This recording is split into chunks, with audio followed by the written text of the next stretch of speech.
La dame juste en vert.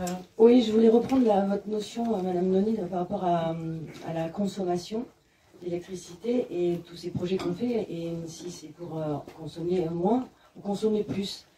Un TGV qui va de 200 à 300 km/h, il cuple sa consommation d'énergie. Plus droit, plus vite, droit dans le mur. Les gens en Aquitaine n'ont pas besoin de TGV, Monsieur Rousset. Ils ont besoin de trains de proximité. Ils n'ont pas besoin qu'on mette 14 milliards pour craser la plus ancienne forêt de France à 2 km. On parlait d'écosystème. Vous pensez que la plus vieille forêt de France a survécu à la glaciation au bord du ruisseau? Vous croyez qu'elle va se taper? Elle va pas être touchée. Ah non, à 2 km 5, l'écoclimat, mais oui. Alors je ne lèverai pas le ton parce que vous savez très bien faire. Et c'est dommage. C'est un mensonge. Nous n'en avons pas besoin. Tous les écosystèmes sont fragiles. Je reviens à la phrase de Madame Noni. Quelle est cette électricité dont nous avons besoin? Pourquoi créer des projets qui demandent plus d'électricité qu'on en a besoin en ce moment? Et je parlerai de confiscation des ressources. C'est un projet complètement antisocial. 8% des voyageurs utilisent le TGV, les 82 autres % essayent de malheureusement se rendre en TER ailleurs. C'est un sujet très intéressant. Par ailleurs, le débat sur la LGV, malheureusement, on a clairement, à 5 minutes, on n'a clairement pas le temps de ne serait-ce que... Ce n'est pas sur la LGV, c'est sur la confiscation des ressources, c'est votre thématique. Par qui est dépensée cette énergie? On a peu de ressources.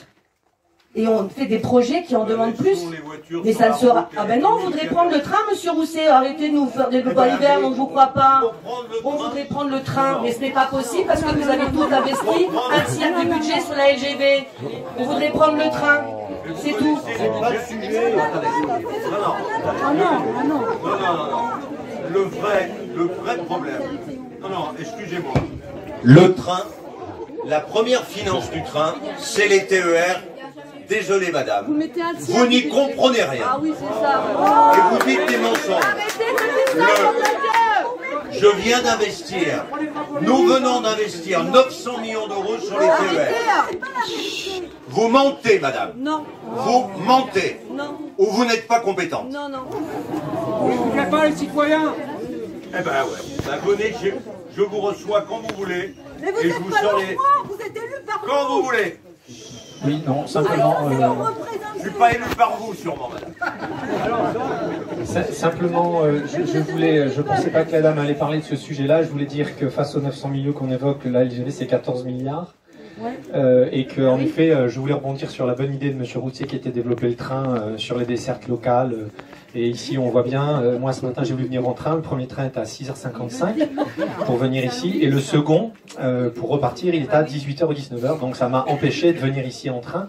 Et en effet, je pense que je suis d'accord avec vous, c'est le réseau local qu'il faut développer. Et peut-être diriger ces 14 milliards de l'LGV plutôt sur nous, sur le réseau local que là. Et c'est plusieurs dizaines de milliers d'arbres qui seront abattus sur le tracé de la ligne LGV s'il est maintenu pour gagner 20 minutes pour la date.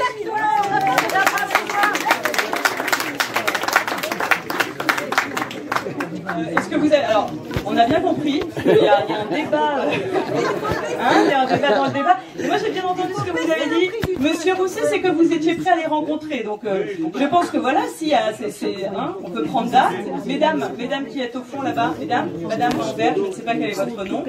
Madame Envers, voilà.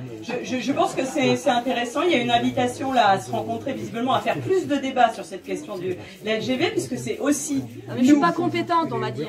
Ben, alors justement, je pense que vous n'êtes pas compétente, mais il a quand même dit OK pour vous recevoir. Donc moi je pense que il n'y a pas de gens incompétents.